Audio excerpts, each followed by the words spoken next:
about to watch the 37th playoff tie in the Super League since the system was introduced to the British game. It's the first week, it's the elimination playoff, and it is Hull against the Wakefield Trinity Wildcats, who are making their first appearance at this stage of the season. And Hull, their first playoff game at their new home. Can they beat the Wildcats for a fourth time this year?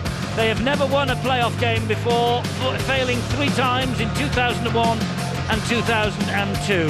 They lost at Wigan and against St Helens in 2001, and in 2002 they lost against Leeds. Now most neutrals will expect them to go the way of 6th place Castleford in 2002 and Warrington last year, going down, but going down gallantly. But that isn't in the script as far as Shane McNally and the Wildcats are concerned, though history does not favour them. Just 1 win in 15 Super League meetings since 1999 against Hull, but tonight just could be their night. Let's take a quick pre-kick-off check on the way the two sides line up. Hull have got Briscoe at full-back, then Best, Whiting, Yeeman and Rayner. Cook returns and he captains the team, and Lupton is the scrum half. And the forwards, Dowes, Swain, Carvell, Fletcher, McNicholas and McMenemy. And the substitutes, Horn, that's young Graham Horn, Barnett Jr., Bailey and Scruton, and the coach is Sean McRae. Now Wakefield, they have Field at full-back, Halpenny, Dimitriou, Domic and Tadulala. Ellis is the captain alongside Jeffries. Forwards, Feather, March, Korkidas, Solomona, McGilvray and Spicer. And the substitutes are Griffin, Snitch, Hanforth and Elima. The coach, Shane McNally. Well, just 1 win against Hull, and that came last August, 35-28 at Bellevue. It really ended Hull's top 6 ambitions for last year. They really have been a revelation in 2004, and Sid Domic and Tadulala and Jeffries and Ellis, Dimitriou, they have all made their mark on this season. And Gareth Ellis there taking a deep breath. Credit also should go to Tony Smith, the assistant coach of Hull. He gave up a playing career here at the KC Stadium to take over the reins of coaching with Shane McNally last year, and what a difference he and McNally have made to Wakefield's performances in 2004. But Hull, they've got 3 men in the dream team. They were overlooked each of the last 6 seasons: Sean Briscoe, Richard Horn and Paul King. But of course King and Horn out injured tonight with the captain Jason Smith, and that could be just 3 injuries too many for Hull. We shall have to wait and see. As Gareth Ellis leads the Wildcats out, they have lost on each of their last 13 visits to either the Boulevard or here at the KC Stadium, but there is great optimism on the terraces around the Wildcat supporters here tonight. Uncharted territory for them. They've never been this far before. They've usually just ended a nerve-jangling battle against relegation. And you have to feel sorry for Gareth Ellis not making the dream team, but he's been with Trinity throughout their Super League life. This is his playoff debut, and nobody deserves the chance more of making progress on the way to Old Trafford. Well, Hull suffered a disastrous August. They saw the runners-up spot virtually slip from their grasp, and Sean McRae is still ruining the fact that they lost the opportunity for a weekend off here. They lost 3 in August against the Bulls, Castleford and Huddersfield. It's their 3rd crack at the playoffs, and Sean has yet to win one. And he will be hoping, and so will these Hull supporters who have enjoyed a wonderful season up here. They will be hoping that this is their night. And Paul Cook returns, but I understand that he will not be kicking the goals. He's not 100% fit. He is out there for his organisational skills and to try and move the Hull players around the park, but he won't be kicking the goals, so that presumably will go to Whiting again and Peter Lupton. But last week they scored 5 tries and they couldn't buy a goal. Out they come though, the black and whites. Great welcome from their supporters. If home advantage counts for anything, Steve-O, it counts tonight. Well, it should be that way, Eddie, but I see it a lot different. I think both sides realise, Hull especially, that they have not played well over the last 5 or 6 weeks. This is a golden opportunity, though, to repay all the hard work that their coach, Sean McRae, has put into this club. And a big night also for this fella, Carl Kirkpatrick, referee of the year last season, of course. But I just look at the centres, Richard White and Kirk Newman. They've had a very good season for the Hull Black and Whites, but it's going to be a hard night for them, not only against Jason Dimitriou and Sid Domick, who are also in top form, but David Solomona loves nothing better than to run out wide. We're underway in the playoff series for 2004. All roads now really do lead to Old Trafford. There are 6 standing at the gate, and the first 2 into the traps, and away we go. And this is Ewan Dowes, who is wrestled to the ground by Korkidas and Sid Domick. And now it's Gareth Carvel charging the ball forward for the Black and Whites. You can expect the intensity over the next 3 weeks to lift and go through the roof here. And it's Hull and Wakefield who will start the proceedings this evening, and of course it's Wigan Saints tomorrow. We're on the last tackle, the first set of 6 of the playoffs 2004. And Cook with the kick, and it's charged down, and there's the problem, I think, that Paul Cook has got with the kicking leg. It took him an eternity to get that ball away, and they've paid the big price. I was just about to say, it's so important, especially in knockout games, that you get the feel of the game, get a good set of 6 away, get a good kick and chase, and apply the pressure. They've just thrown it away. It's Wakefield then who are on the attack with Solomona. David Solomona, a 2002 Kiwi tourist. He's lost a couple of NRL grand finals with the Roosters. Interesting to see there, Eddie, that the man that Sean McRae has put out to keep an eye on the big fella Solomona is the hooker Richard Swain. He's obviously got the job to track him. Good kick from Ben Jeffries. Oh, and Gareth Rayner spills it, and it drops from Wakefield, and they're underway here with Rob Spicer. The referee hasn't given it yet. But there was a huge kick in the air and Gareth Rayner spilled it. And as the ball bounced, Rob Spicer was first to react. His 20th birthday only on Wednesday has Rob Spicer given Wakefield a dream lead. Well, he wants to see if they're onside first. Well, one looks just in front, but is he the man that's going to go for the ball? I don't think he is. No, he's out of the equation. So that won't come into it. Has he taken the man with his legs off the air? I think he has, but is he going for the football? This is a difficult one for the video referee. There was certainly a man in front to the kicker, which was Spicer, but he doesn't interfere with the play until it gets down that. Now then, is he 10 metres away? It is a very difficult call, this. I think you saw Rob Spicer was in front of the kicker. Yeah. So this should be no try, and I think, and not having looked at the grounding, it is a no try. And it is denied. Yep. And it's a penalty kick to Hull. Boy, will they be breathing a sigh of relief that Rob Spicer was a metre or 2 in front of the kicker. Well, there'll be one guy especially, and that's Gareth Rayner. Well, there were so many things that the video referee could have denied that try, but you could see quite clearly that the would-be try scorer Spicer, he certainly was in front, but sometimes if the ball is knocked backwards and where it lands, if you're still 10 metres, but I think he's got it right. Oh, that's a great hit. Korkidas with the hit on Ewan Dowes. And that's Lupton who finds McMenemy. McMenemy has given it to Briscoe. Briscoe steps inside 2 and keeps going. Dumps the ball over the top to Fletcher. And he is hauled out from behind by Den Jeffries. Penalty. And the referee wants a word with Jeffries. He's in the bin. Jeffries is in the bin for Wakefield. Professional foul. That's top quality from Carl Kirkpatrick. Not many officials so early in the game will stamp that authority, and you can see there quite clearly, Jeffries, but maybe Jeffries, the 10 minutes in the sin bin, realises it could only be 2 rather than a possible 6. It's a huge gamble. Well, it has really started. This is going to boil over in so many ways. Well, he'll be breathing a sigh of relief, Sean McRae, about the no try at the other end. Briscoe on the break, could have produced 6.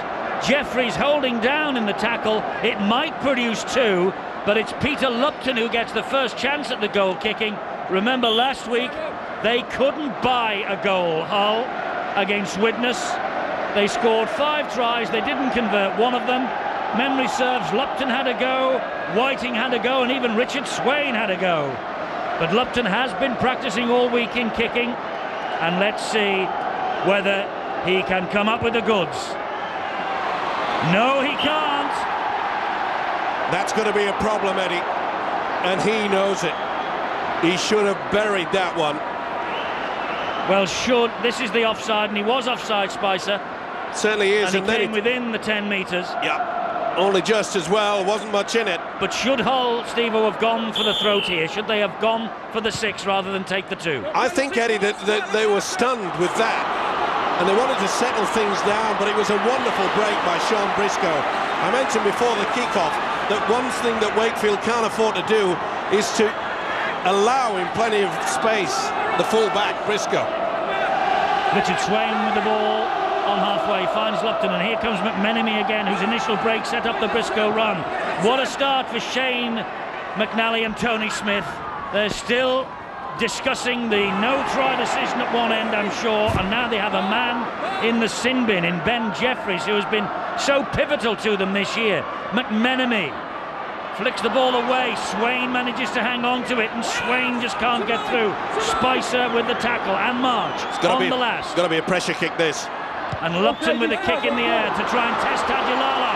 Colin Best after it, Tajalala comes up with it, and Semi Tajalala is away. What a take. He went through Briscoe, and he went through McMenemy, and he eventually had to be put down by Briscoe second time. Well, a lot of the Wakefield fans was expecting a penalty there, but Sean Briscoe, the tackle had not been completed, but good work by the winger, Tajalala, and it's quite clear that both coaches have picked out a weakness on either side.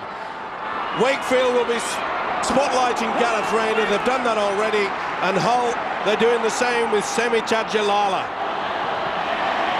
Well, a slip of the vital time, Nicholas was able to make the tackle, and Gareth Ellis, this is David March, and David March is away! He should have passed! He's got there! He's got there anyway, March. Rayner tried to get to him. They won't be denied this time, Wakefield, and David March with the try. Well, I thought he'd blown it. He had the man outside on the right, and he just took the step, took the glory, and it came good in the end. They were not going to be denied, and it all started from Tajalala's run upfield. They got into the position there. They were so slow with Hull. McNicholas was on the ground. Paul Cook virtually was turning sideways, and the hooker was off. Look at this. It's too late, boys. He's away. Desperation in the end. Rayner couldn't stop him. It all came from this. You take your chances in any sport, but especially in rugby league, position is such a vital factor. Look at that. Cook was caught. So was McNicholas. And he got the try. Great effort. And the extras are added by David March. He is Wakefield's longest serving player, the Wakefield Trinity Wildcats hooker, and boy has he just savoured that moment. David March with a trying goal, and Hull 0, Wakefield 6 here in the first match of the playoffs of 2004. And not only that, Eddie, they have scored with only 12 men. One man in the sin bin. What a vital try that was. You would expect the Hull to have had the pressure, but it was relieved, wasn't it? Great take from Tajalala. This is Chris Feather on loan from the Leeds Rhinos, and Hull have a man on the bench, Nick Scruton, on loan from the Leeds Rhinos. Oh, here's Tajalala, now fed by Domic, and he brushed away from Best, Going far too high, Colin Best went for the neck rather than the legs. Here's Dominic, he's got Solomona with him. And Solomona drops it under pressure from Paul Cook. And Hull breathe a sigh of relief because Ewan Dowes is in possession. And they should as well. After they got rid of that, it was try time. It was 4-on-2. What a start by Wakefield. We're a little bit late. Oh, that's a dangerous tackle by Solomona. It's going to be a penalty to Hull. We're a little bit late in going to Dave Hadfield. Man of the match, Dave. Best of luck. Well, it's been a frantic start, hasn't it? We've been looking with great interest to see how Semi Tadulala and Ben Jeffries shape up early on. Tadulala looks fine, doesn't he? Jeffries, it'll be a while before we see much more of him to make a mind up.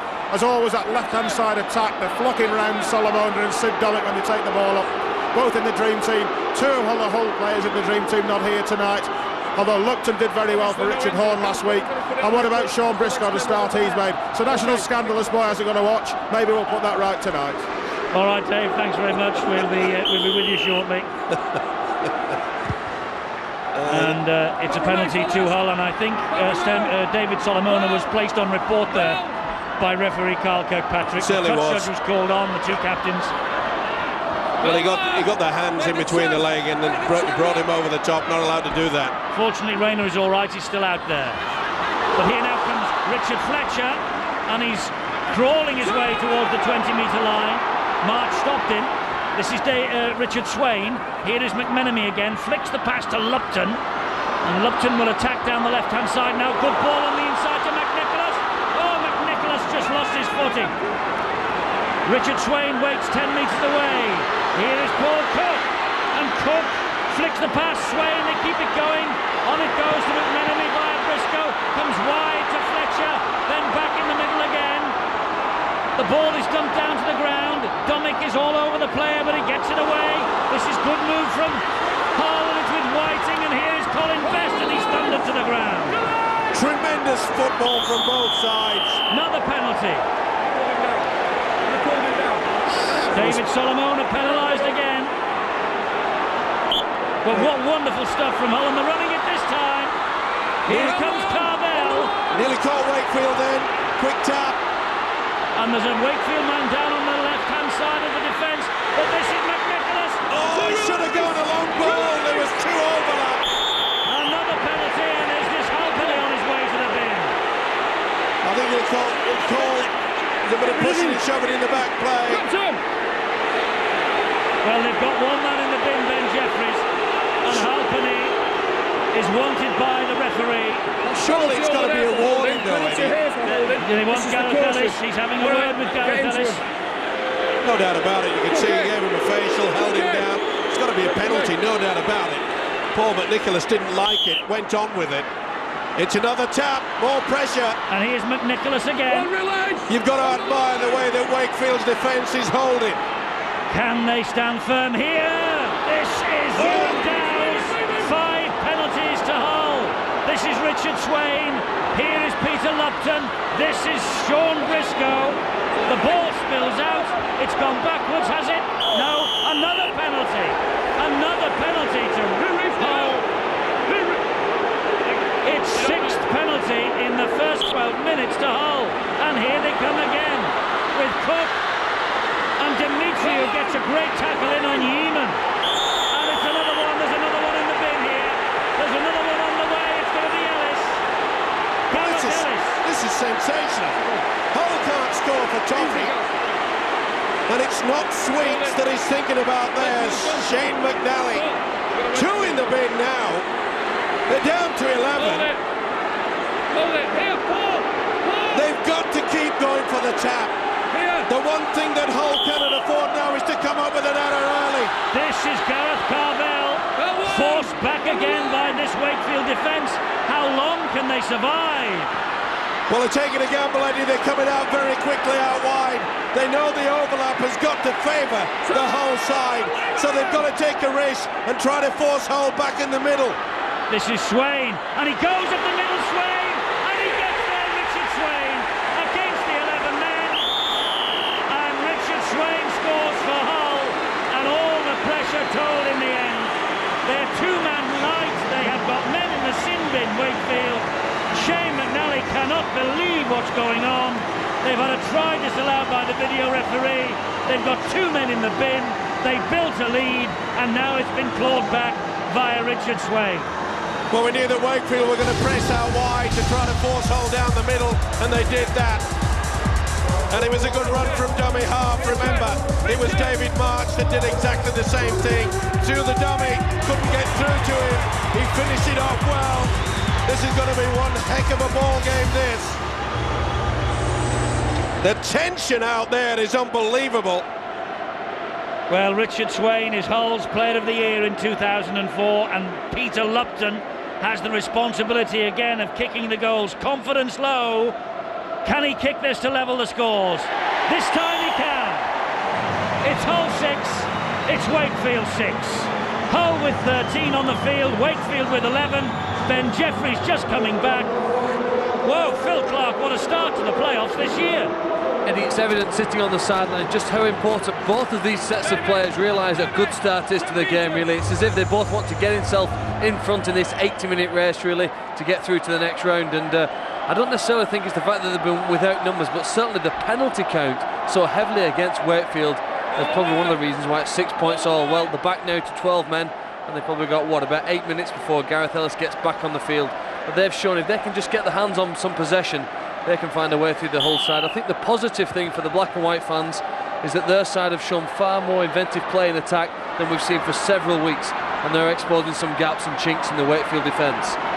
Explosive opening quarter of an hour or so here to the 2004 playoff series in the Tetley's Super League. And as I said right at the start of the match, if you thought the last 6-8 months have been good, just watch the way the notches are churned up over the next 3 weeks, and these players will rise to the occasion.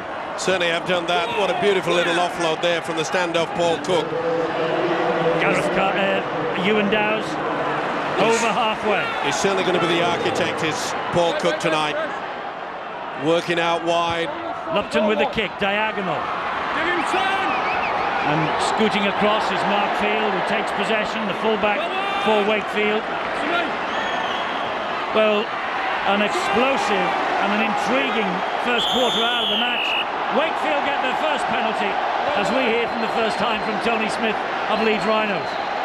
Well, that was a great set from Hull just then. They really moved Wakefield about. They're a man down. They wrapped it from one side of the field across to the other. That's what they've got to do while they're a man down. But, geez, they've shown some character here, Wakefield, so far. Been a man down for so long and on their own line, and it wasn't until the second man went in the bin. You know, I think they've shown a whole lot there. It would have broken Hull's back, I think, if they hadn't been able to keep him out again. But, you know, all credit to Hull. They stuck with it, and it's interesting. It's in the balance, this. Very much so. It's 6-all, 16 minutes gone. Tadulala, Jeffries, who's back out of the sin bin. And here is Mark Field again, and he gets the ball away. And this now is Olivier Elima.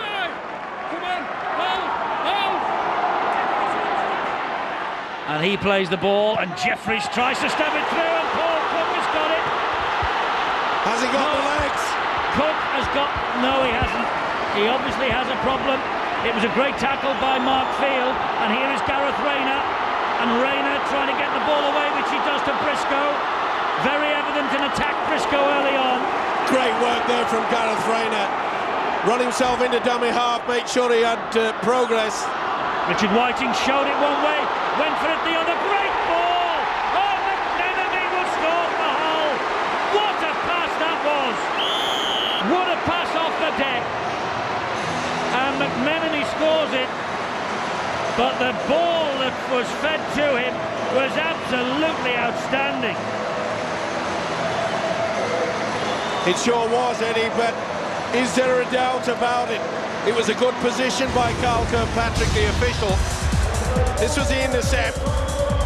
It's obvious there's a problem for Paul Cook. He's not 100%. Take nothing away from the cover tackle from Mark Field. Look at the dummy here, back on the inside. Whiting, it was wonderful. Absolutely superb. But was there a little bit of doubt about it? Not on that angle, no. McMenemy, he's had a big season. Well, Wakefield, they really have paid the price, haven't they, for two in the sin bin.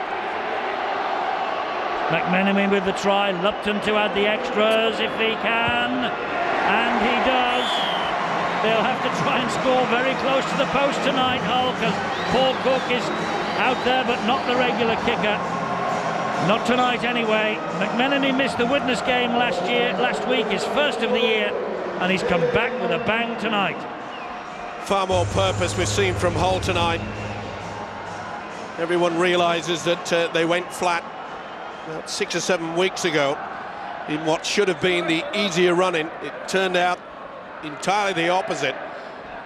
Even Brian Noble, the Bradford coach, said that it was virtually impossible to stop Hull from securing that second spot. It wasn't to be. They finished up third in the end. But this will be pleasing Sean McRae. It's a good start, but I wonder if it's come in at a price, and we have injury news coming in from Bill. Which side, Bill?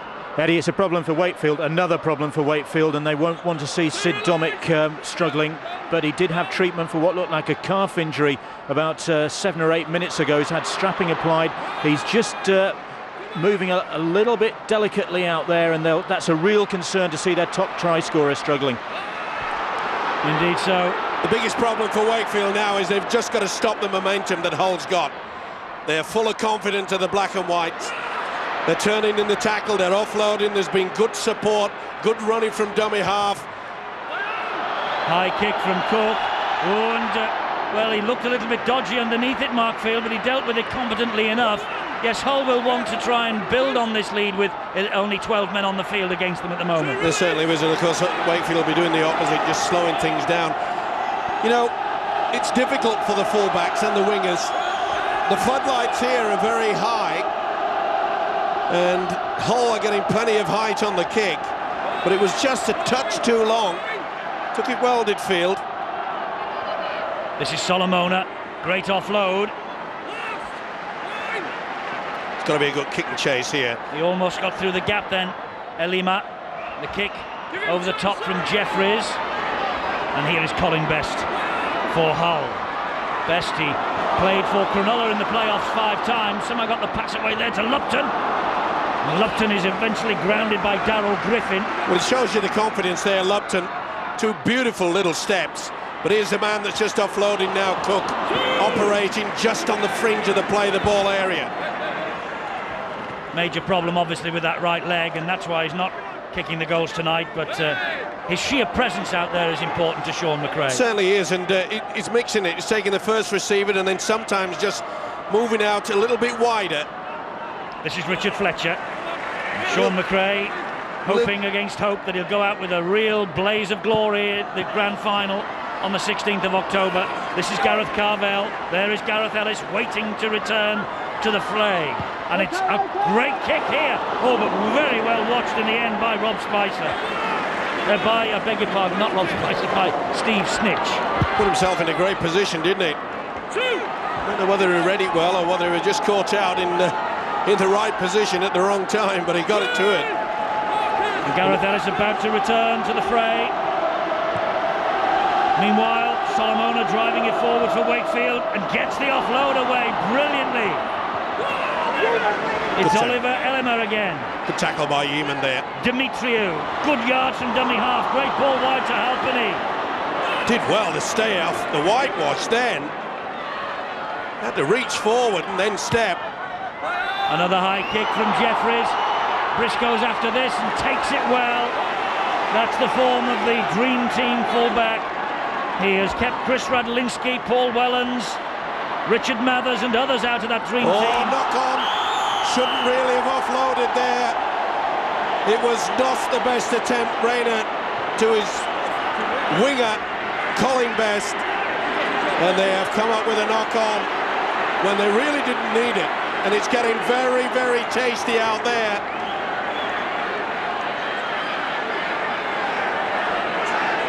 See how he just tries to get the offload there when you don't need to do it. When you're leading by 6 points and they've just had a kick and chase into the corner. It's like a bar of gold. Don't lose it, don't drop it. Is it Hull knock on? Hull knock on, the referee Carl Kirkpatrick just checking. He had a word with Darryl Griffin because he didn't like what happened thereafter. But the stakes are so high, Steve-O, you can excuse a little bit of robustiousness on the part of the players. No way, Eddie. You didn't. Oh, what's happened now? Someone said something, and instead of putting the scrum down to Wakefield's advantage, what on earth is going on out there? Two in the sin bin from Wakefield. Then, because someone said something to the official, and rightly so, we don't know what was said, but obviously it wasn't nice. Here come Hull again, in the shape of Richard Fletcher. Good run, and Wakefield pouring to the ground on the first tackle. 8-1 in Hull's favour, the penalty count. McMenemy, back it comes inside to Lupton. He gets away from Korkidas. Well, to say with such a penalty count, 8-1, and they're only 6 points adrift, Wakefield will be wondering what on earth. But I must say, how much energy is it taking out of this Wakefield side? They've got to be careful that they don't lose the cool. There's been a few pushing and shoving, a lot of verbals thrown about. Cook got the ball away to McNicholas. He was tackled, says the referee, called held. Here is Nick Scruton. Last tackle, quick play the ball, Richard Swain, and he'll go long and find Lupton. There are 3 men out wide in, and he's looking for Richard Whiting, but Semi Tajulala picks it up and diffuses the danger for Wakefield for the time being. Phil Clark. Eddie, I'm a little bit concerned with the penalty count obviously going against Wakefield. I know one or two of them perhaps aren't necessarily their own fault and they've been a touch unlucky, but the penalty they gave away at the scrum is the Rugby League equivalent of suicide, really, when you've got possession 20 metres from your opponent's line. And they really need to, I think, handle the situation far better. I know it's the first time they've played in the playoffs, and just maybe one or two of them a bit too enthusiastic. You've just got to control your emotions in this sort of a game. And at the moment, everything going in Hull's favour. One of the biggest problems that Hull have had over the last 5 weeks has been an inability in going forward with the ball, as Nick Scruton just received some treatment, and all of a sudden all the players now getting on the front foot, Wakefield on the back foot of course, and things going their way. Yes, Whiting receiving treatment to a bang on the head by the looks of things.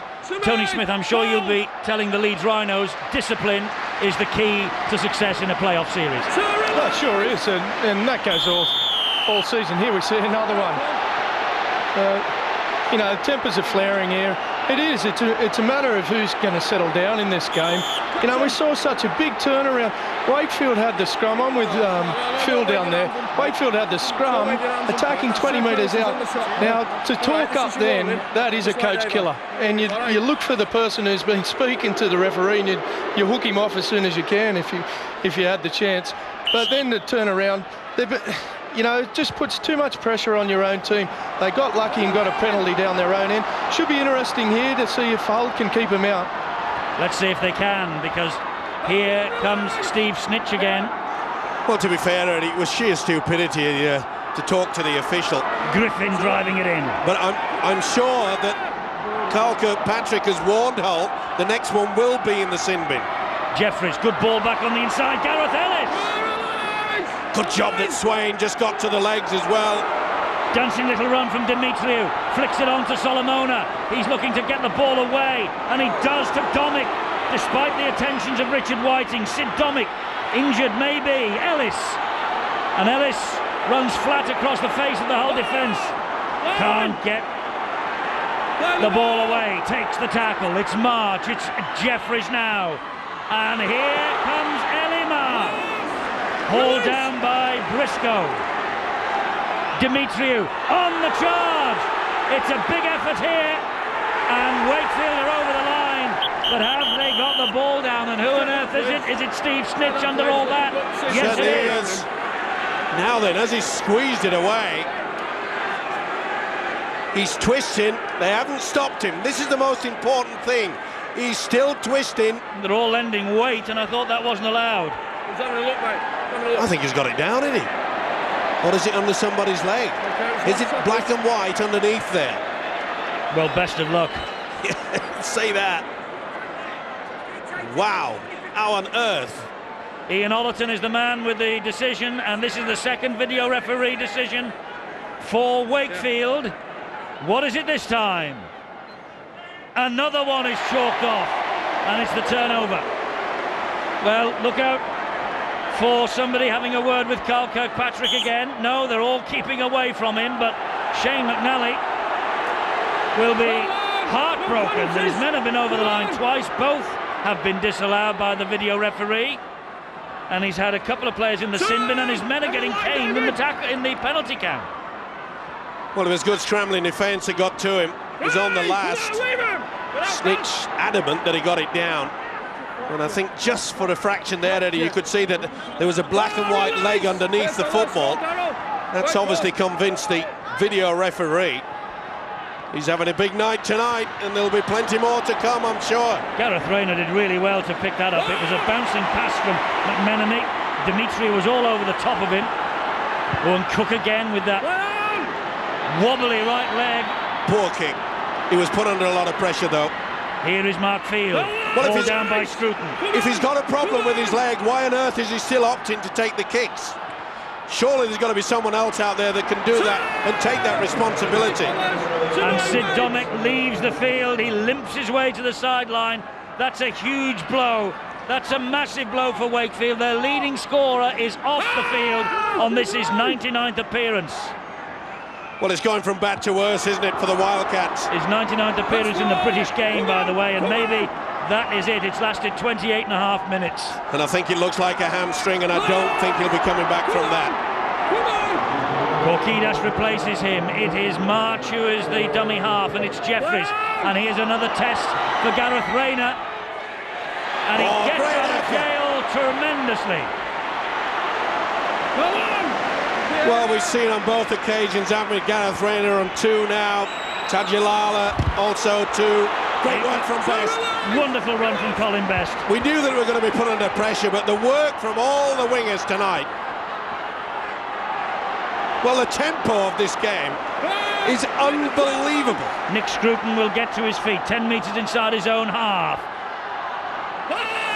Good tactics as well from Hull.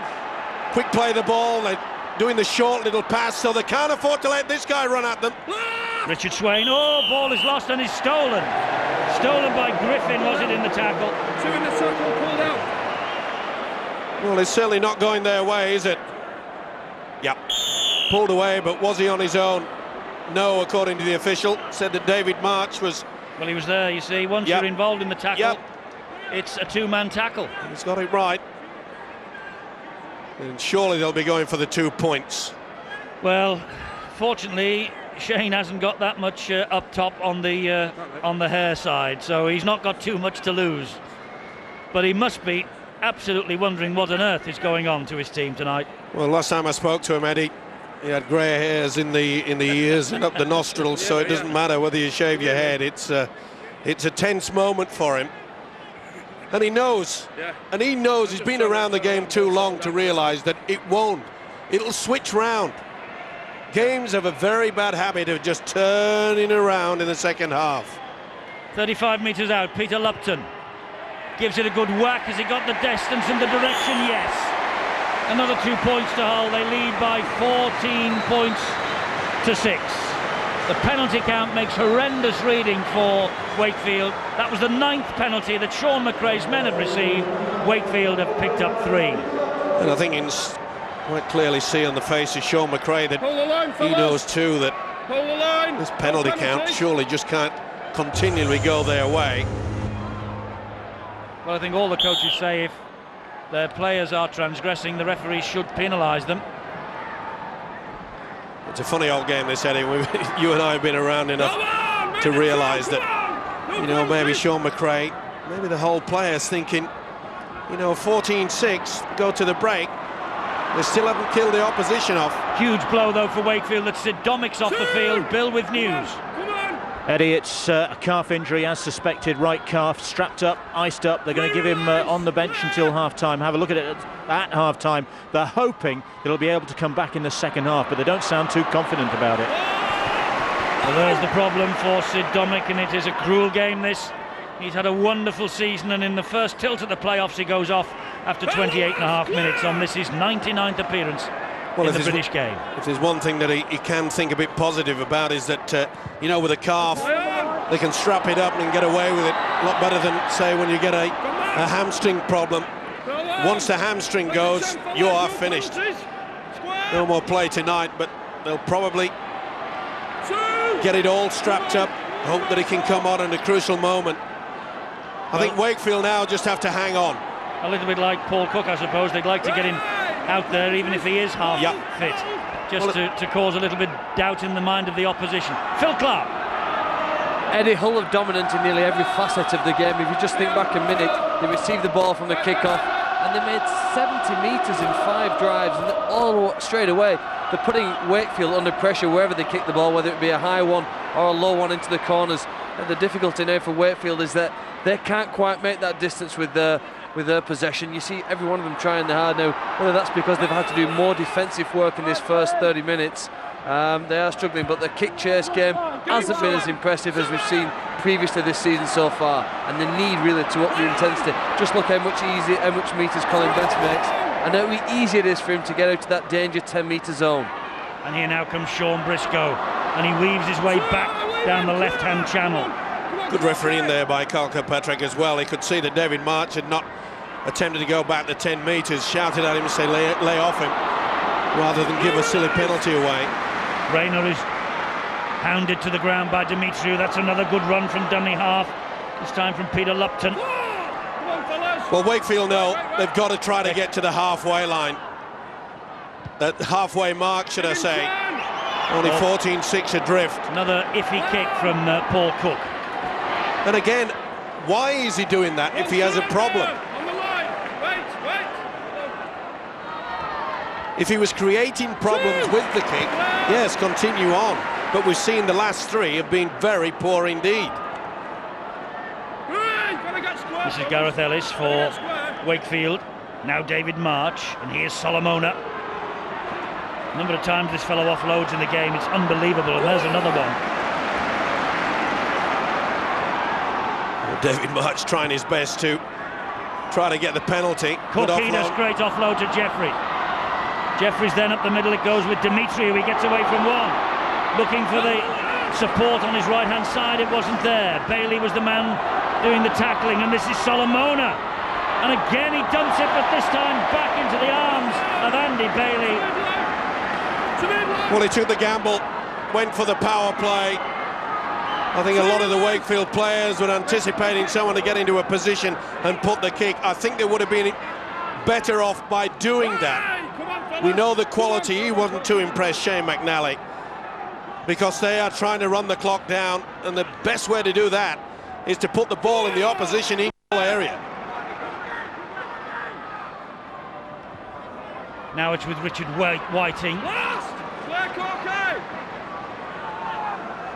Colin Best. Infield it goes, and there's the kick. Lupton with the kick. It thundered into one of his own players. Accidental offside. It's the turnover. Well, again, we see the situation where, you know, just a little bit calm. Good pressure. Lupton certainly, well, it took a lot of time. I'm sure that's one thing that Sean McRae will be readjusting in the second half. You know, standing the further back, give yourself more space. Don't allow the opposition to put you down. This is Gareth Ellis again, and he's halted by a combination of Cook and Newendowes. Well, this is where David Solomona comes into his own. It's with Jeffries, and Jeffries turns back on the inside, cut down by an important tackle there from McMenemy. There is Solomona, the dummy half.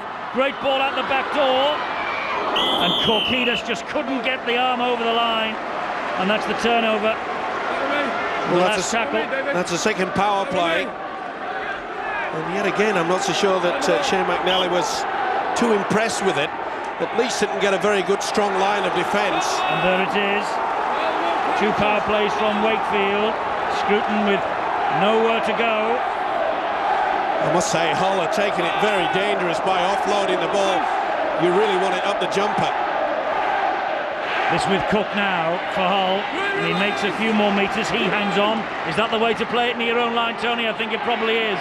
No risks. Oh, Sometimes you've got to take a risk. They had him pinned down there for the first couple of tackles, you know, and if you just run from dummy half or just one pass, they can get in your face. Hull needed a spread there, but the kick pressure has been enormous here from Wakefield. Right from the first set in this game, they put kick pressure on and had a charge down, and it's really affected Hull's kicking game. Well, the kick there was charged down, and Wakefield in possession here, and they will drive this ball forward now with Chris Feather. This is David March, and March will scamper away, looks for Cook. Kiedis on his inside. Great defence though. Super stuff there. March again, 5 metres away. Jeffries and Whiting putting pressure on Jeffries. That's terrific defence from young Richard Whiting. It's March, it's Solomona. And Solomona offloads and he goes without it, Wakefield. And Spicer went without it. Well, he came a little bit too early. It was a little bit, well, lackadaisical. I think that's the best way to put it. But, you know, I often wonder why these players, they try to get so flat. We see so many sides. But when you get to a position, when you've got a man of the quality of David Solomona, you know, just take a few metres back. You can see he's overrun it. There's no chance of Spicer getting that football. Hit it on the run, got a chance to break the tackle. Now then, can Hull work this ball away from their own line here? They might, because it's with Best. They got the ball away to Rayner, who held onto it somehow and then got it off to Yeeman. And Yeeman is spun to the ground. Well, I'd love to have seen the face and Sean McRae on that occasion. They got away with it. And it was those two that put them in a lot of trouble about Bailey, 5 minutes ago. Bailey took a blow in the ribs then. There's the offload to Dowes. Dowes will give it to Cook and it will go further wide to Yeeman. And Yeeman sets off on a little run. It's halted by Dimitriou's tackle. Gareth Rayner on the halfway line for Hull. He'll try and go through the gap. Dimitriou again with the tackle. Good work, good. Play the ball very quickly. This is Paul Cook.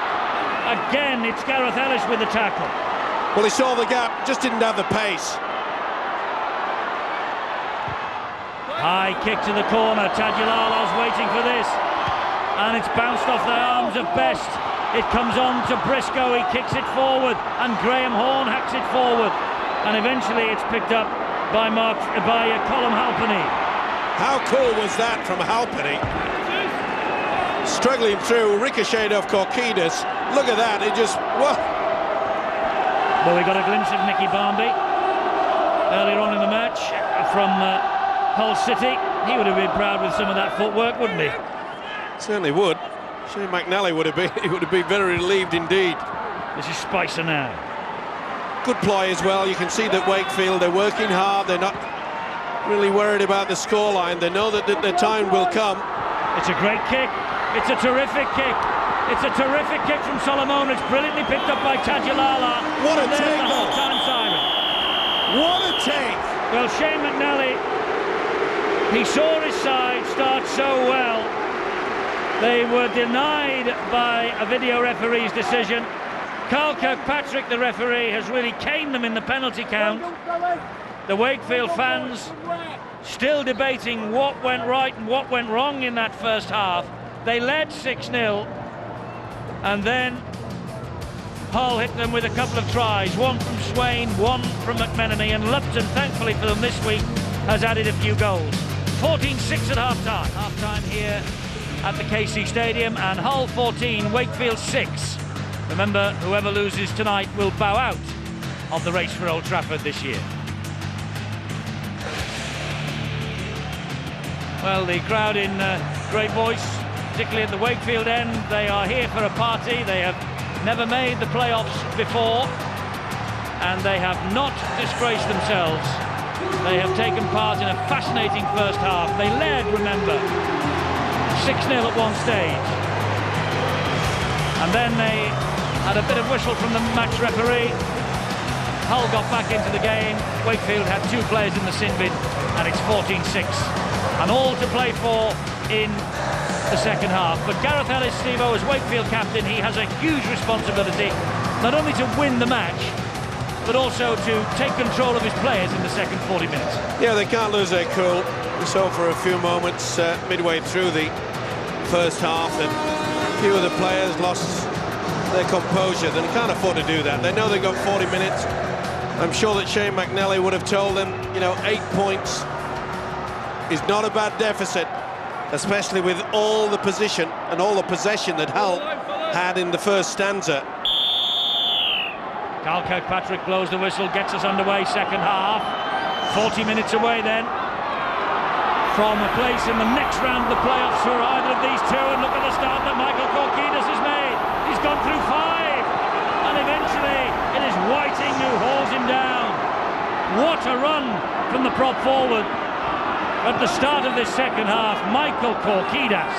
Talk about the adrenaline rush that you need sometimes. He's just supplied it. This is Solomona, and Hull have missed about 6-7 tackles in the opening 35 seconds of this second half. Semi Tajulala, infield it goes to Jeffries. He looks right and finds his runner, who is Darrell Griffin, and Griffin is stopped just 5 metres short of the line. Well, what would Wakefield give for a try here? Jeffries, oh! Demetriou couldn't take the pass in, and he knows that could so easily have been the game turner. It was a good pass as well.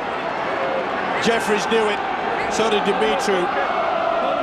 And you just wonder, Eddie, what effect it will have on their star player, Sid Domick, who limped from the field midway through that first half. He's been their talisman, but what a start from the Wildcats. That'll lift them. Fantastic start from Korkidas and the Wildcats getting so close. This, though, is McMenemy working the ball away from the Hull line. Great run from the loose forward. Down to the sideline. Bill Arthur has got Justin Ryder of Wakefield alongside him. And Justin, that was exactly the start of, okay, he didn't get over the line, but that's the sort of start you wanted, wasn't it? Yeah, it was good runs from Corky and Dale. We needed more of that from him, and we've got to play the game in their end just like that. Just 8 points adrift, by no means out of it. We've proved this year, if you watch Wakefield games, that we've come back from a second half deficit, so it's not going to be a trouble for us. That's a lovely chip over the top from Gareth Rayner, and it's very well watched by Chris Feather in defence. Again, great positional play. It had to be as well. But Rayner, it was a good ball out wide. They missed 2 would-be. And he had the space and he had the speed. Let's go back to Bill with Justin. Just finally, the word from the benches, Sid Domick will not be coming back. That is a blow. That's a big blow, but we got Robbie Spice right there, and he's done the job for us before, and he's a really good up-and-coming player, so I'm sure he can do it for us tonight. So you reckon he can do it? I think we can. We really want this game, and I think the Zion won't come out for us tonight, so all we've got to do is stick our heads down and try hard. Thanks, Justin. Thank you very much. And they get the penalty. Wakefield, Lupton was hanging on. Well, he gave them a warning just before the half-time break.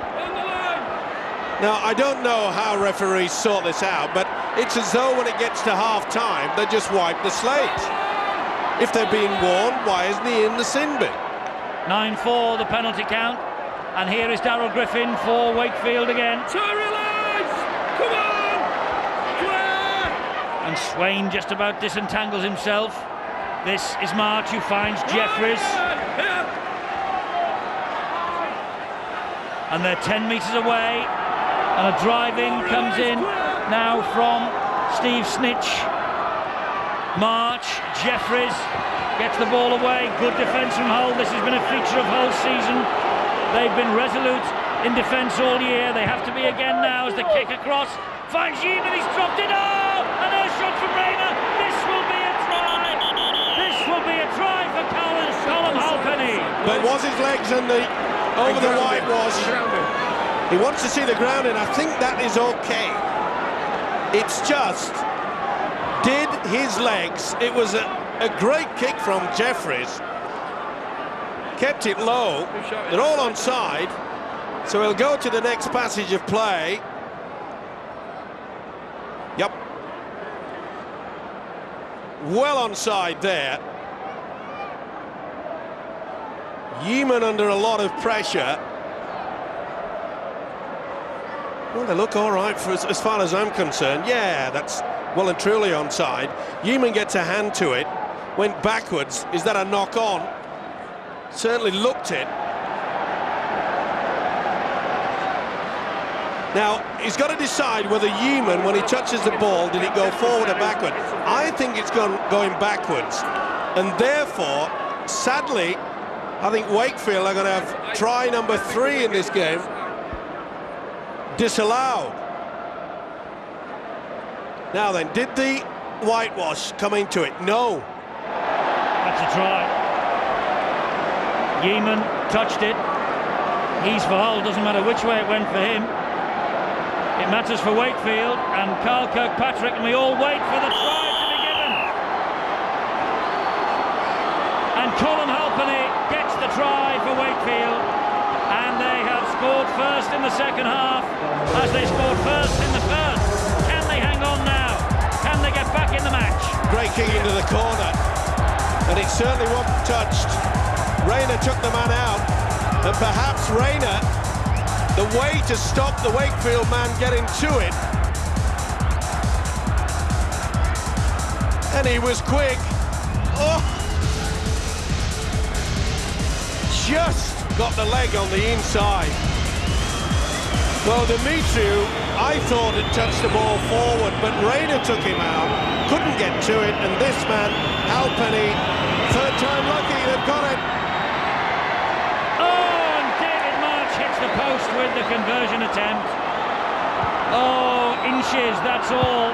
14-10, so they still need a try just to get level, Wakefield. But Halpenny, who made his 80th start against Castleford last week and scored a couple of tries in the victory, he has given these supporters such hope for the second half. Certainly has, Eddie. I must say, remember you said before the game started that Sean McRae said that if Ben Jeffries started, he would invite the physiotherapist to come and join him at South Sydney, and he has been everywhere as Jeffries.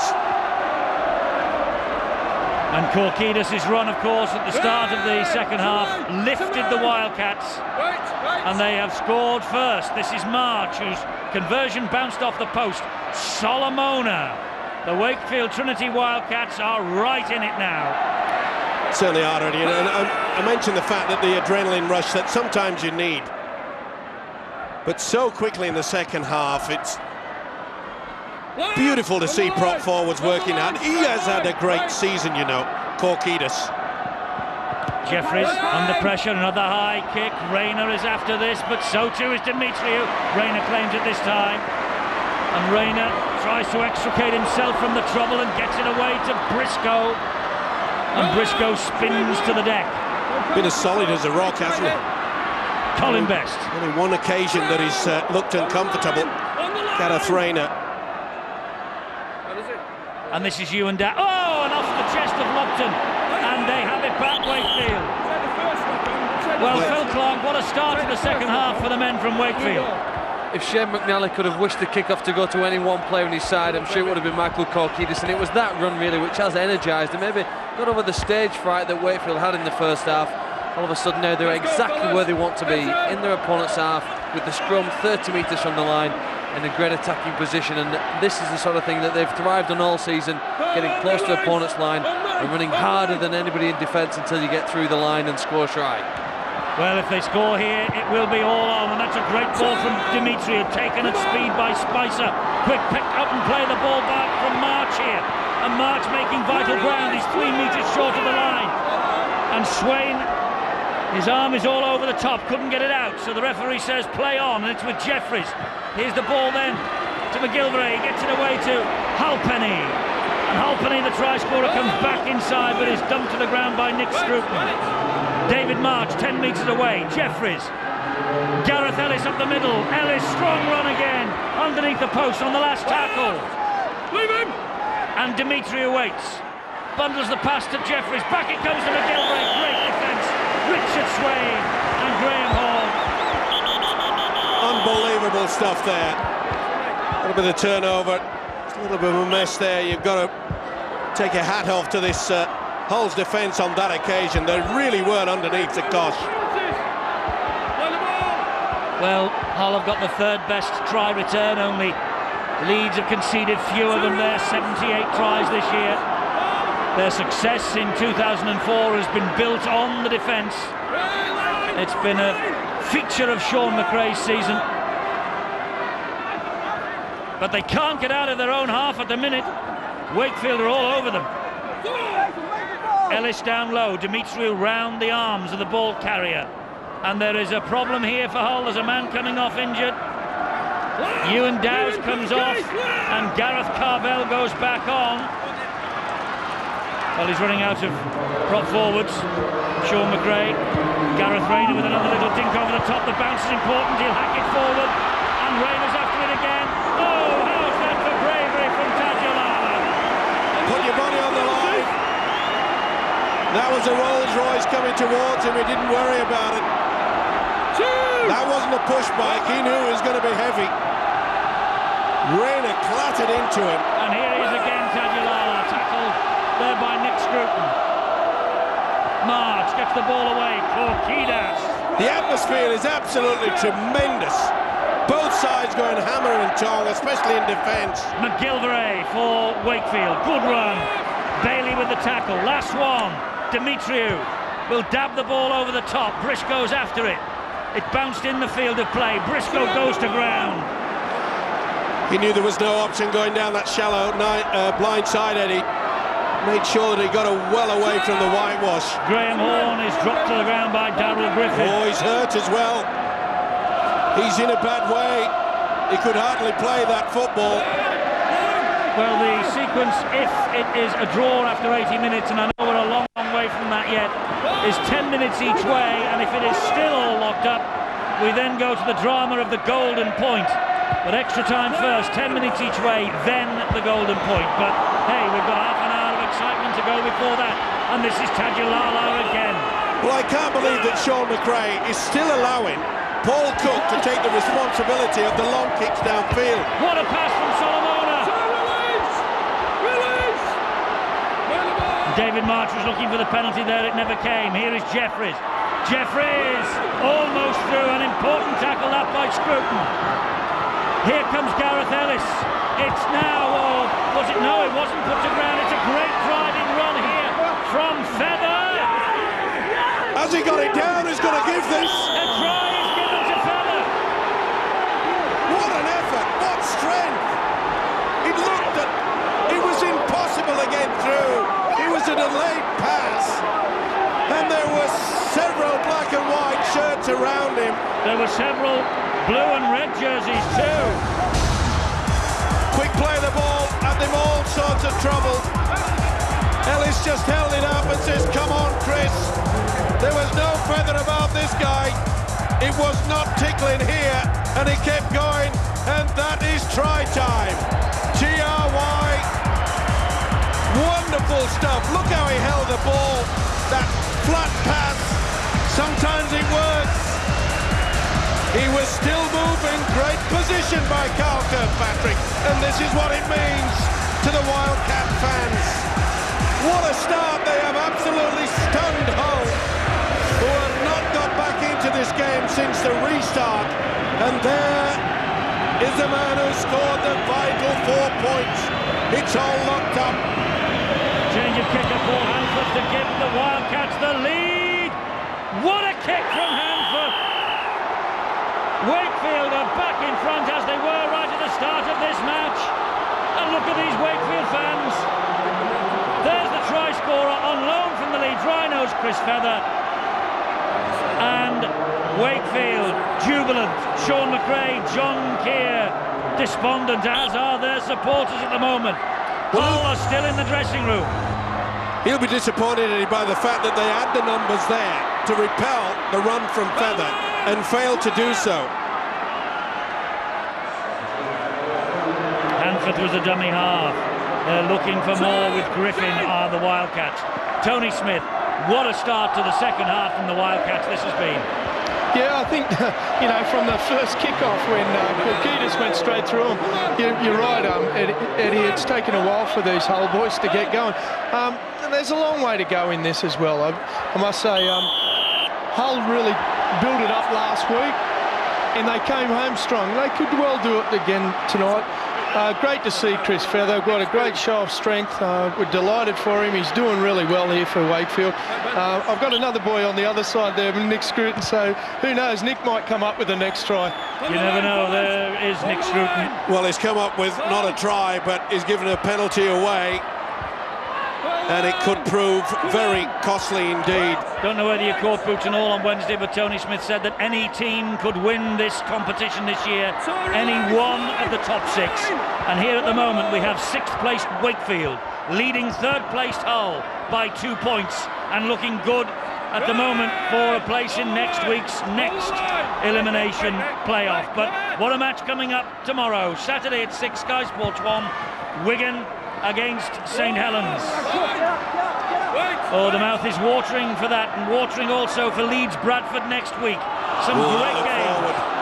Should have been picked up by the touch judge. Griffin, though, hangs on and plays the ball to Hanford. And here is Jeffries in a kick to the corner, looking for Tajalala. He's got it, Tajalala! Has he got it down right? Yes, I think he has. The referee will give this semi-Tajalala. He has plucked the ball out of the air and has plonked the ball over the line, and such a difference compared to the first half for Wakefield and Shane McNally. Semi-Tajalala, well, he deserves that because he's had a magnificent game thus far. Unbelievable the way that they've taken control of this game, but full credit to them. He went higher than Best, took it down. Best tried to convince the official that he didn't plonk it down right. Ooh, it's a big call, you know, that Mr. Kirkpatrick did not go to the screen. Onside, touch judge said that, yeah, it's fine. And nothing wrong with the grounding, Steve-O. Full control. Well, there was problems with Jeffries and Tajalala. They said it's impossible for these two to get out in the field and play. Their injuries, maybe the injuries weren't as bad. maybe as Sean McRae's been trying to use the reverse psychology all week, maybe Shane McNally did the same. He has missed with a conversion attempt. Hanford again, but Wakefield, crucially, are 6 points to the good. And Hull have it all on now. Beautiful kick to the corner, and what a leap. Well, it's been all about the wingers tonight. Under pressure, look delighted, don't they?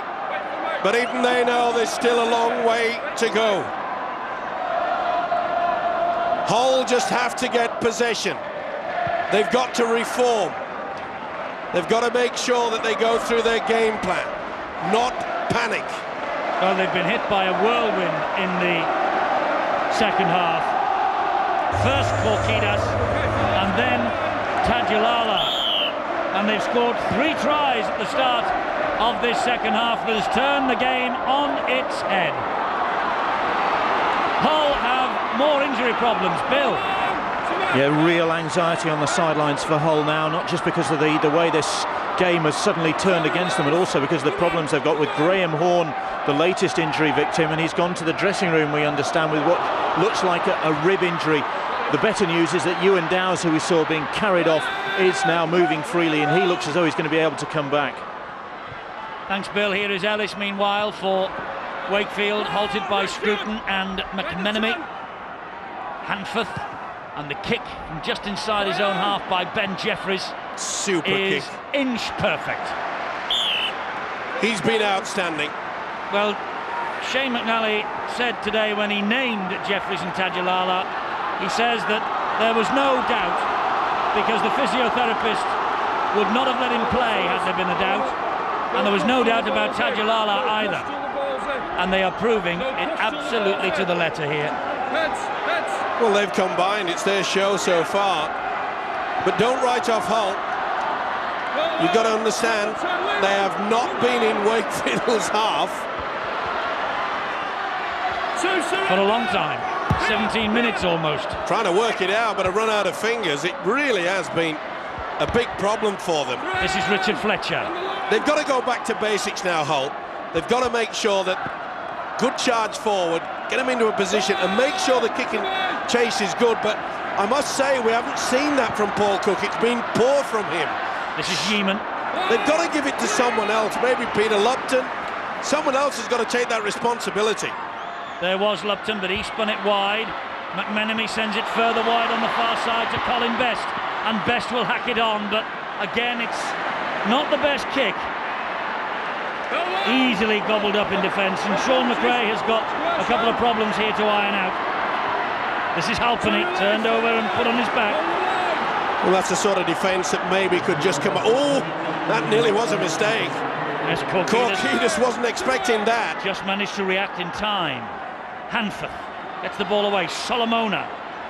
Well, he's had a big impact on this game. He's had a big impact on the season. Silly play.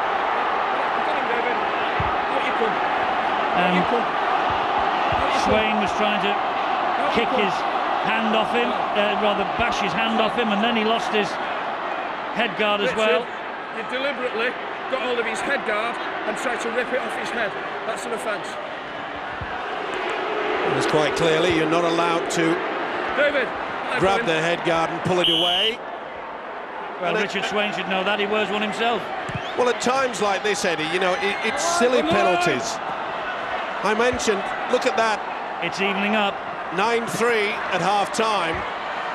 3-0 to Wakefield in the second half. It's amazing how this game often does that. But Wakefield, to be fair to them, have tightened their discipline. They're not giving the penalties away. Hull are. Well, they've had all the possession. They're confident. 3 tries within, what, 16 minutes? And another one here, and it could be curtains for Hull. This is Jeffries. Make it! Well, it's important they don't get their heads down. Hanford and Ellis and Korkidis, what a pass! McGilvray, oh, what a hit! He's lost it. McMenemy, he went high. He's put on for a knock-on, but I tell you what, McMenemy went high for mine. He was coming swinging with the right arm. Watch this. Bump. That should have been a penalty, and not surprising, he has lost the football here. Boom. Well, he was in a good position, Carl Kirkpatrick. Surely they've got to see that. Phil Clark, what's your view, ground level? It's a knockout, not a knock-on, isn't it? Quite clearly there. He's doing well if he gets back up on his feet here, Duncan McGilvray, to play on. The referee's not seen it. Do you know, it's worth remembering for our viewers that Wakefield have come next to bottom of the league for the last 3 years and really going to these playoffs as underdogs. Now, if you can harness the attitude of being the underdog, it releases a tremendous amount of energy, and that seems to be what they've found in this second half. Some of our viewers might tune into the Australian game and see the North Queensland Cowboys, who've again finished low down in the league but have surprisingly won away from home on occasion, and then defeated Brisbane Broncos for the first time in their history last year. Wakefield, similar sort of attitude, and I know their coach Shane McNally has spoken of a similar sort of feeling in his club this week. They've conceded a penalty, but the first 20 minutes of this second half they've been clearly the best side. Phil, it's at times like this that Hull really should have needed someone like Jason Smith, the experience, to just keep a calmness out there. It's worth remembering, Steve, that Jason Smith played less than 50% of the games for Hull for the last 2 years, so they've had to get out of a hole on a couple of occasions. But you're right, they're looking for somebody right now just to steady the ship. Maybe Richard Swain at the dummy half position needs to provide that experience, but it won't help there now as they've lost possession again inside their own half. Well, they'll play the first knock-on, and Hull are in more trouble. It's a Wakefield feed.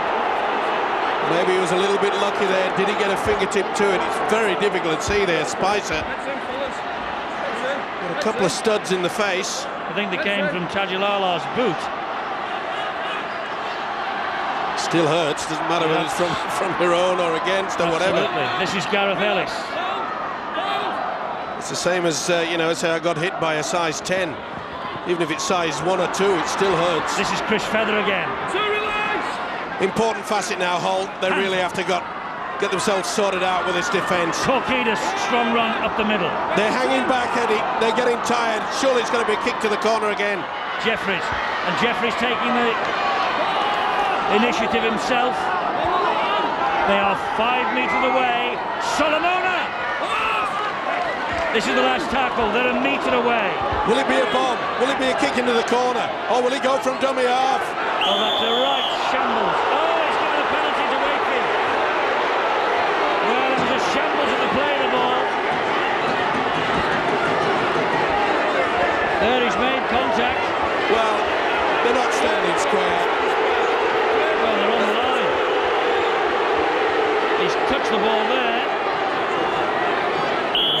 safely say that Ewan Dow's certainly had come off away from the line and was not standing behind it. You've got to have your foot over the line, and I think that Dow's just lifts it. There it is, and that is sufficient. It's a matter of 2 inches, perhaps. Well, 2 inches equals 2 points as far as Wakefield are concerned. John Keir and Sean McRae, anxious times at the moment for them. We're in the last quarter of the match. Isn't it amazing? Doing his best. It's amazing, Eddie, isn't it? We mentioned just before the half-time break how our game has this wonderful habit of turning things around. It's all Wakefield. The penalties are going Wakefield's way. And that from Hanford misses. Oh, that could be absolutely crucial. It certainly could. They will get the ball back, despite it. Disappointed with himself. Very disappointed, and specialist goal kickers are worth their weight in gold, aren't they? I'm sure that, Tony, you wouldn't like to go in without Kevin Sinfield, but you've got 1 or 2 others, haven't you, that can kick a goal or 2? Yeah, we have. You know, I think Kevin's proved himself as a world-class kicker. He's right up there. His average is above 80%, and that's what it takes to be a great kicker nowadays. But, you know, this is a bit similar to what we saw in the first half. Hull missed an easy kick at goal as well. Things have turned around here a whole lot, though. We've got an injury here for a Hull player. Doesn't look real special. The referee hasn't spotted it yet. And there's another penalty coming here for Wakefield, as I think that's Gareth Carvell who needs attention. Come here. After he played the ball, Richard Whiting pushed him in the chest. Is it Fletcher? After he played the ball, you went back and pushed him in the chest. That's what starts trouble. Well, it's another penalty for Wakefield, and a chance here, certainly for a kick at goal. It says Richard Whiting pushed him. And Richard Whiting is annoyed with himself. But the Wakefield fans, well, Fletcher goes off. Yet another injury problem for Hull. You know, if they do get through this, Hull, they mightn't have a team to be able to put out next week. Well, it's tense times all around in this ground. They knew they had the 8-point lead at half-time, but as you said, Eddie, they've been hit with a whirlwind. And you can put it down to just one piece of play. Mr. Michael Korkidas, who avoided 5 would-be tacklers, took them to the halfway line. And it has been the Wildcats from there on in. Yes, the belief grew, and the ball's just fallen off the kicking tee. So Hanforth will resettle himself. Remember, he missed one from this range, from this angle, about 2 or 3 minutes ago.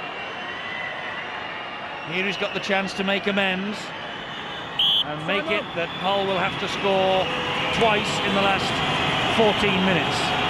Hanforth then with the opportunity, maybe to kick Wakefield into the next round. He's ticked it this time. 14 points to 22, the Wildcats. 8 points the difference. They're starting to believe they might be there this time next week. A vital 2 points as well. This is what set it all up. Get out of the way, get out of the way. Any more want me? Wonderful. Superb run. Just blitzed. And it's play on, and Hull have got it back from the short kickoff, and it's Richie Barnett Jr. McGilvray gets to him. Good tactics. Confident tactics through. Lupton, McMenemy, Barnett again. Richie Barnett, tackled by Feather. Gareth Carvell will trundle the ball forward. Now this is where Paul Cook has to make himself strong, conducting out there. This is Ewan Dow's underneath all of that. He is returned. Swain. Back it goes to Lupton. Lupton back on the inside to Briscoe. And Briscoe is just Tackled 5 metres short on the last. Swain, Lupton again, a stab to the in-goal area, and Tadulala lets it go. Rayner was hunting. Well, Mark Field obviously would have been talking to his winger. It was a beautiful weighted kick, wasn't it? Another set of 6 for Hull. You get the feeling that they have to score here with 12 minutes and just a little bit left. And is this Sean McRae's last match in the British game? Well, I'm with you, Eddie. I think in this next set of 6, they have got to come up with a score. Well, they will try. Be interesting to see whether Wakefield quite happy to give away a penalty within kicking distance, just maybe to try to stop the momentum. Richard Whiting. Richard Swain. Gareth Carvel is his runner on his inside. Back inside the 10. 3 tackles remaining this set. Swain goes towards the post. He gives the ball in, and it could be a try here. It could be a try here. The referee, though, will hand it on to the video referee. Beautiful work there from the hooker, Richard Swain. Is it Ewan Dowes? It is. Ewan Dowes believes he scored. So do I. Oh, maybe not. Maybe not. Was it down before that? Oh, well, this is the biggest call of the year for Hull. It's only got to go down for a split second, and I think it is. That's a try. Just for the split second, slow motion will show it. There! Dowes has got it down. Just underneath it. Hanford did well to get the left leg underneath it eventually, but this is going to be TRY. And this is going to be a thriller. It's a nail-biter. Oh, there, I think, but... That's a try, Eddie. Benefit of doubt to attacking side. I suppose that might back Ian Ollerton into a corner. He's got it down, TRY. Let's see what Ian Ollerton says. Is it a try? Oh, hold on to your hats for the big finish. We said they had to score, and Ewan Dowes has scored. Superb work, though, from Richard Swain. For once, the Wakefield defence was very slow to respond to it. See how they hung back there, and they paid the price. Chris Feather just did not move out quick enough, and the New Zealand international Richard Swain knew it. Talk about pressure for this kid. It is a big pressure kick for Peter Lupton. He's missed it. Peter Lupton has missed the kick, and Hull have to score another try. Unbelievable miss. Great work there from Swain. Got one for his corner as well. There was a swinging arm from Hanforth, but Dowes, it touched for a second. That's sufficient, but what a miss. How sad it can be, this game of rugby league. Peter Lupton, from virtually in front of the sticks, has put it wide. Goal kickers are priceless commodities. Paul Cook playing on one leg and off the field anyway.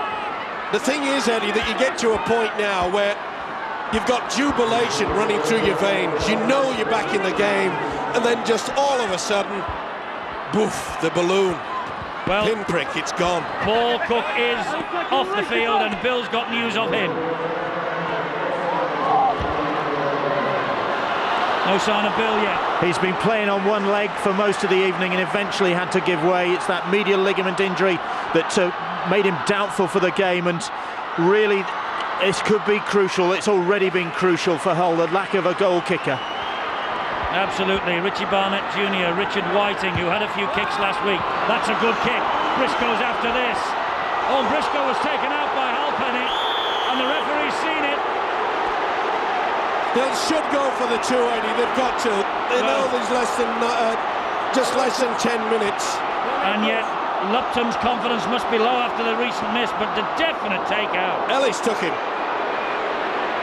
Now Ellis came from across.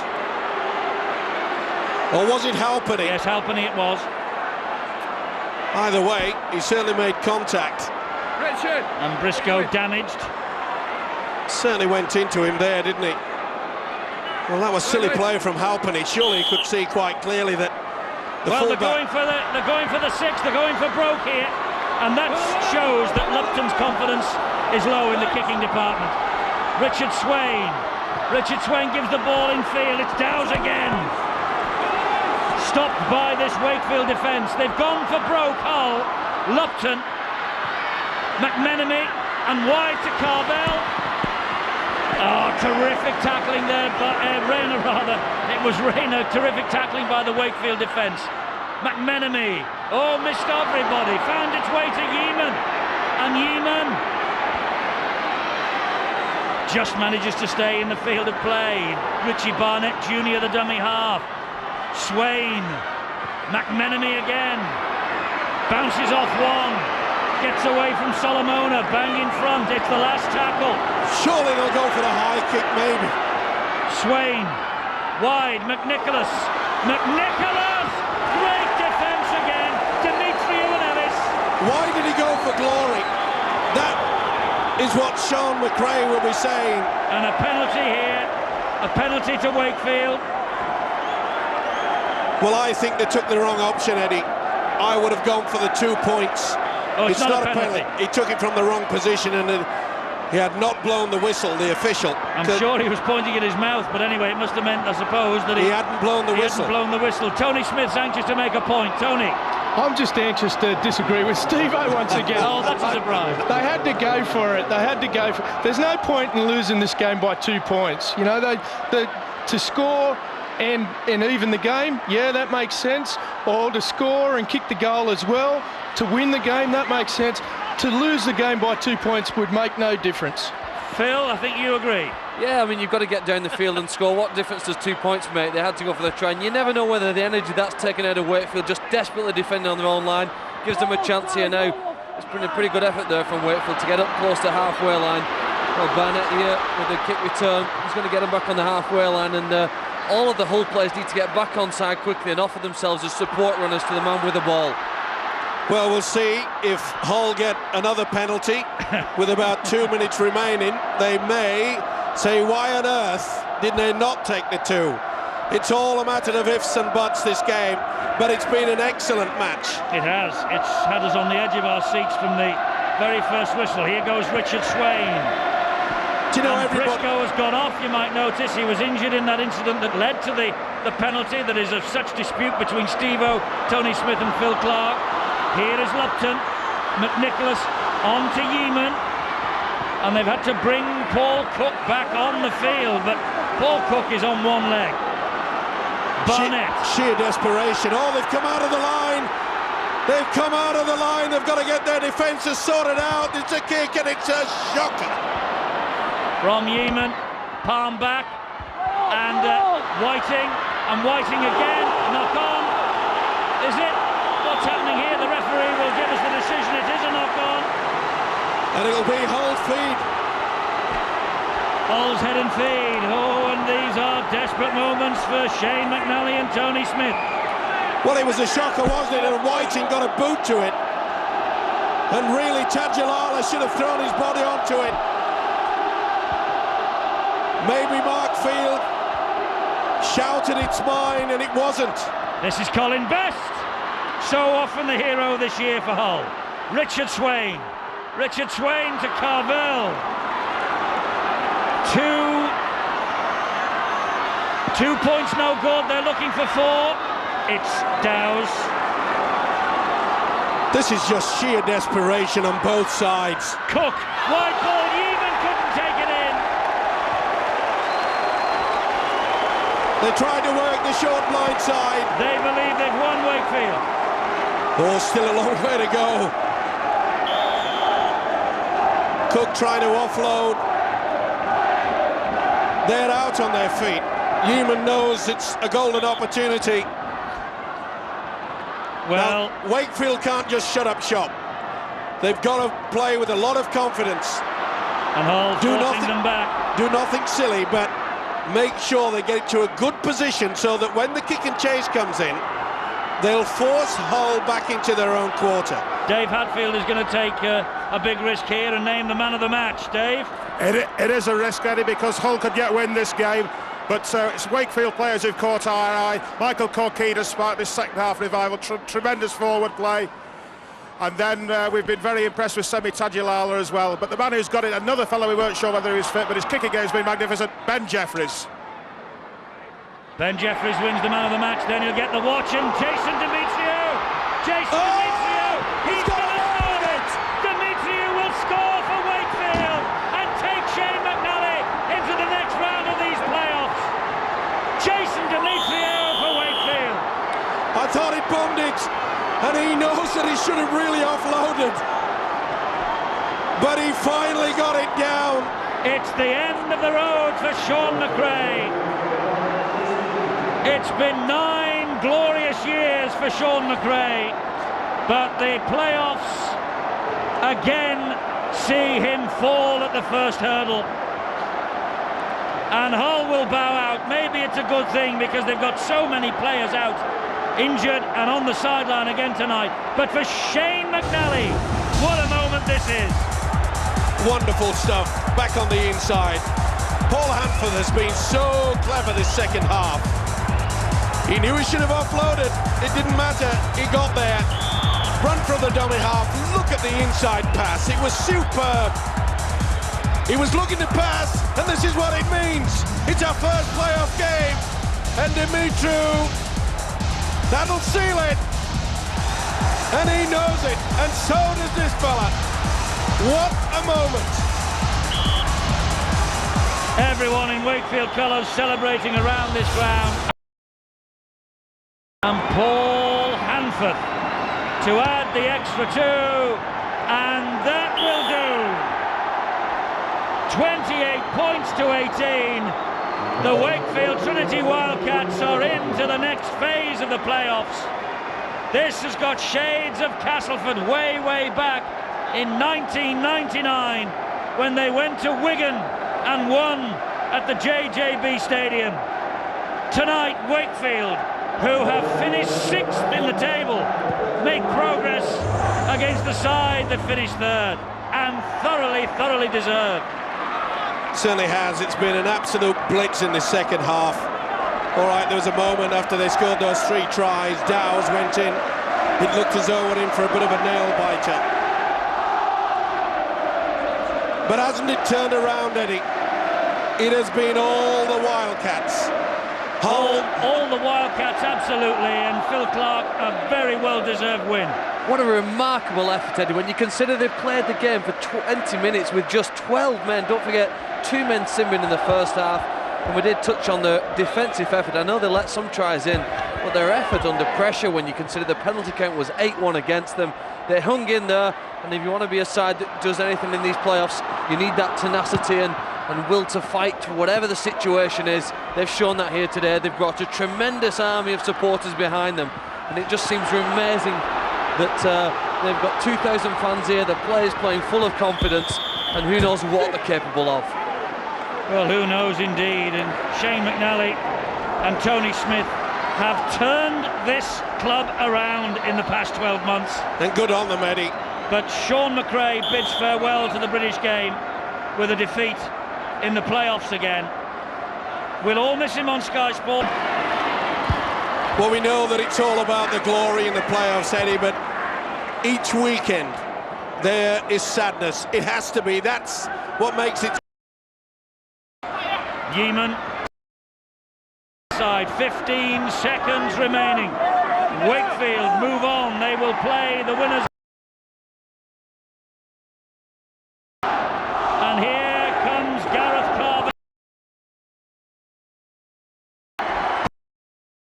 Wakefield, their greatest moment in recent history. A name, the Wakefield Trinity Wildcats, that have been synonymous with this great game of rugby league for so many years. And Gareth Ellis, their captain, to get a grip of his team at half-time and curb their indiscipline. Both he and Shane McNally did that, and there is the coach, Shane McNally, with Bill. Shane, you're looking very calm, very composed. How do you really feel? Oh, I feel really happy with the guys. They tremendous effort, particularly that second half. But we've got another game now, and we've got to get ready for that. So we're not going to celebrate too much tonight. We're going to be happy with that performance, and we'll have a look at it, and we can do better still. I think what summed it up maybe was that run that kicked off the second half. Corky's run at the start of the second half, and from there you just kicked on.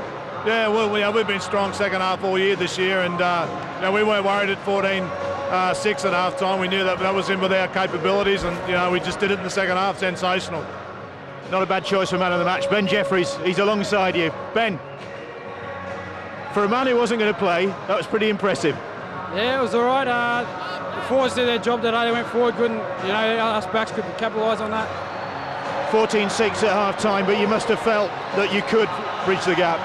Yeah, we're not too worried about that. I think we averaged about 20 points in the second half all through this year, so if we just completed our sets, we knew we could win it. Ben, well done. Here's the man of the match. Thank you. Thanks to Tisa, and I'd like to say hello to my family back home. Hi, Mum, Dad. Well done, Ben Jeffries. Well done, the Wakefield Trinity Wildcats. It was their second half. They ran in 4 tries to 1 in the second 40. Hull just couldn't kick a goal. They win. Sean McRae of Hull FC bows out with the defeat. Here he is a few moments ago with Bill. Sean, the sight of injured players really propping it up for you about summed it up, didn't it? Yeah, we ran out of numbers, and that was always a risk going into the game. And with the quality players sitting on the bench and unable to play, it was always going to be a tough ask. I thought we gave as good as we could. Didn't start the second half as well as we wanted to, and at the end of the day, that's probably cost us the game. But the guys can be proud of their efforts this year. It's no disgrace to bow out of the playoffs. Congratulations. The best for the for the upcoming game that they're in, and they probably shaded us tonight and deserve to win. Sean, thanks a lot. All the best for the future. We're going to miss you. That was then a few moments ago. Well, emotion has taken over Mr. and Mrs. McRae as they say farewell to Hull and farewell to the British game.